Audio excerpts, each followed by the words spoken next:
Guys, I'm gonna do an updated 2017 recipe video on my high protein, low carb cheesecake. Here are all the ingredients and cooking accessories that you're gonna need for this recipe. Starting off with cooking accessories, you're gonna need some type of mixing type thing. I just have a handheld mixer here. You're gonna need, this is optional, but I highly recommend having a cooking temperature, as we are gonna make sure when this cheesecake is done, it hits 155 degrees in the center. And this is we're gonna do a 6-inch recipe for this video. So I'm using a 6-inch cheesecake pan here, and this little centerpiece kind of pops up. So when the cheesecake's done, you can just lift it out of the pan. That's it for the cooking accessories. What we're gonna need, obviously a mixing bowl as well. And then we're gonna get into the ingredients. This is your fat-free cream cheese. That's your main ingredient. And then this is a non-fat Greek yogurt. I use the whey, or however you pronounce it. You're gonna need this is optional too, but I really like this fat-free, sugar-free jello mix, a unsweetened almond milk, I do the vanilla, and a fat-free cottage cheese, 2 whole eggs, and then this is gonna be where you can really customize this recipe. I'm personally gonna use a Cinnabon protein, but you can use vanilla, you can use chocolate, you can use cookies and cream, you can use peanut butter, the options are unlimited. So obviously choose a flavor that you like. If you're gonna do a chocolate whey protein, you're gonna have a chocolate flavored cheesecake. So these are all before we start this recipe, make sure to set your oven to 325 degrees preheat, because you're gonna have this in the oven for 30 to 32 minutes, and then you're gonna lower the temperature down to 200 degrees and cook for an additional 55 minutes to an hour. One tip with this recipe that I learned in a lot of my research that I did for this recipe a couple of years ago was make sure that you leave all of your ingredients out at room temperature, at least maybe like at 30 minutes or so, especially like the cream cheese and things like that. It'll kind of soften down and make it easier to mix. So I had my cream cheese, the Greek yogurt, the cottage cheese, all those things just kind of sitting out for 30 minutes. So now they're ready to mix. So we're gonna start with, this is 12 ounces of the cream cheese. So we are gonna start mixing that.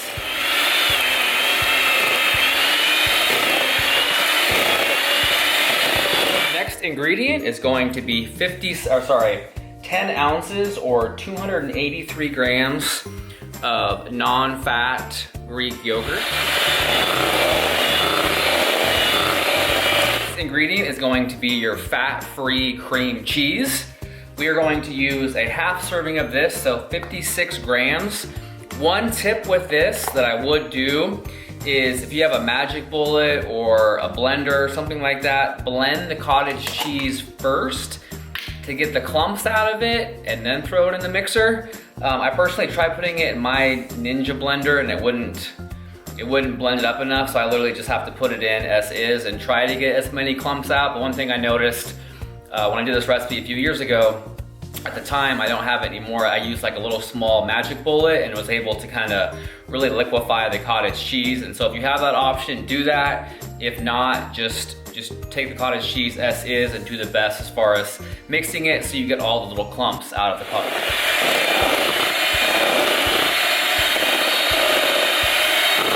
Ingredient is 2 ounces of unsweetened almond milk. This ingredient is gonna be either 1 scoop, or the recipe calls for 1 1/4 scoop. For this recipe this time, to lower the protein down a little bit, I'm just gonna do 1 scoop of Cinnabon whey protein. The recipe does call for 1 1/4 scoop. So again, depending on your macros, kind of choose how much protein or how much whey protein you want to use. I've heard of people using this recipe without the whey protein as well to keep the protein down. So that's another option. I personally have not tried it yet, so I don't have an experience with it, but you can always experiment with this recipe and try it without whey protein and see how it turns out. Ingredient is your sugar-free, fat-free jello mix. After your whey protein, you're gonna do just 4 grams for the 6-inch recipe of your sugar-free, fat-free This is optional cheesecake jello mix. You don't have to do this, but I feel like, I don't know, it adds a little bit more flavor to it. So we're gonna do 4 grams of this, and then last but not least, our final ingredient is gonna be the 2 whole. Final ingredient is 2 whole eggs.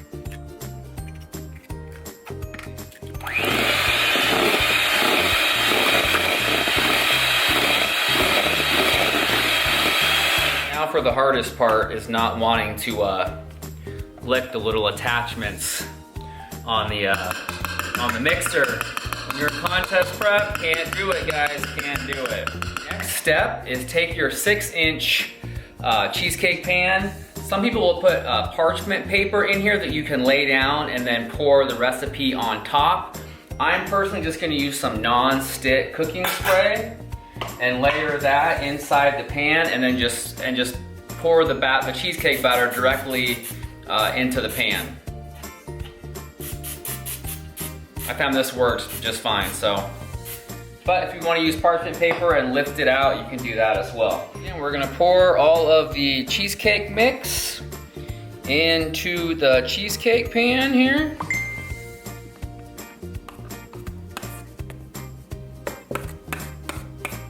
Okay, and now you have all of your cheesecake mix into the bowl.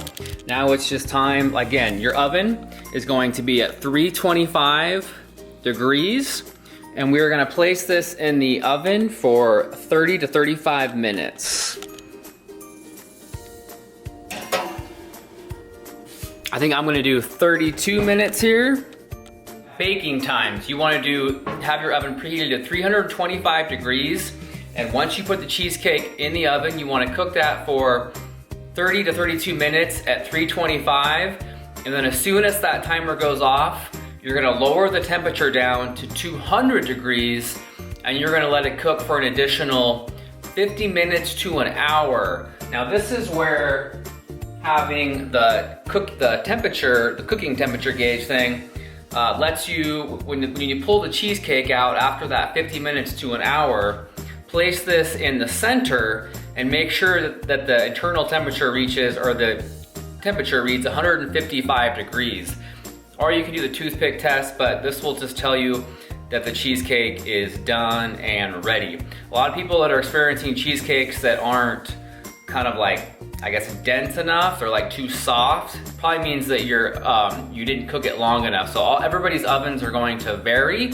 So these are kind of a reference or estimation on cooking times.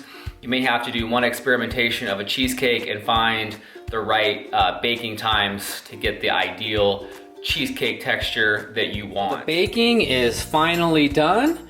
I did, I think, 32 minutes on the 325, and then I did an hour on when I lowered the temperature to 200.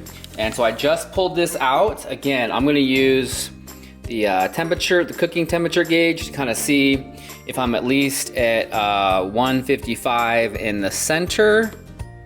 So let's see it go here. You can kind of watch the needle kind of go down here. So let's see where we're at. Still going. Still going. That's probably close enough. Yeah, we're hitting right close to 160. And boom. So that right there shows you an example of this is fully cooked and ready to sit. I just let the cheesecake kind of sit on the counter, let it cool for maybe 30 minutes or so, and then you're gonna wanna place it in the fridge overnight. That is the hardest part about this recipe, is I know as soon as you dieters wanna take it out of the oven, you wanna eat it right away. Sorry guys, this recipe, you wanna let the cheesecake sit overnight, because one thing I will notice is the longer you let it settle, the more kind of dense the cheesecake becomes. If I was to eat this, in a couple hours or something like that, the cheesecake wouldn't have settled yet, and it's just gonna be really soft. So some people place plastic wrap over, I've read to kind of place plastic wrap over the top. I haven't done that, but I think this time I'm gonna try that. Apparently that helps the cheesecake from not kind of falling down at all. But other than that, guys, that's pretty much it. You just, again, let it sit overnight. I recommend at least 24 hours, but one thing I have noticed is eating like one slice a day, that the slices that I have like at the end that have been waiting in the fridge for even like 2-3 days taste even better than the ones that I have like the first day, just because they've settled more in the fridge. All right, and I've just let this sit for 24 hours. Just took this out, so I'll be having my first slice tonight. So total macros for the recipe, this is the 6-inch recipe, 121 grams of protein, 66 grams of carbohydrates, and 11 grams of fat. But this was with the tweaked where I only did 1 scoop of whey protein and 255 grams of Greek yogurt. So, like I said, this is the cheesecake all done, settled. And then for what I've been doing, and again, this is optional, your own preference. You can do, you know, fruit on top, whatever you want to do. But I've been making some really, really good frostings where I'll just use 2 ounces, so about 1/3 of a cinnamon roll Carb Master yogurt. And I will mix in about a half serving, so 16 grams of almond butter in a bowl, and I just mix them together and make kind of a frosting. And then I've been layering a Walden Farms caramel syrup on top. Oh, it has been a great combination. Obviously, you can customize the toppings however you want, but this is what I've been enjoying. Here's just a quick example of what I do with the frosting. I have 3 ounces of the yogurt and 16 grams of almond butter, and I just honestly whip this together, and you get a really nice kind of the almond butter kind of thickens the yogurt and makes kind of a nice thicker kind of frosting that we're gonna layer over the cheesecake. So just completely kind of make sure the almond butter is just all mixed in, and then you're gonna layer this on top of the cheesecake. Once you have it all mixed together, I personally, again, this is optional, you can customize anyway, any type of topping that you want, chocolate or any type of thing, but then again, this is just what I've been doing, and I really, really like it. This is the same frosting that I use with my whey cakes that I freaking love. So I just like a lot of it. It just kind of really flavors up the cheesecake. So basically, it's just layer it with that, finish your frosting, and then you're gonna drizzle the Walden Farms over it, and you are good to go.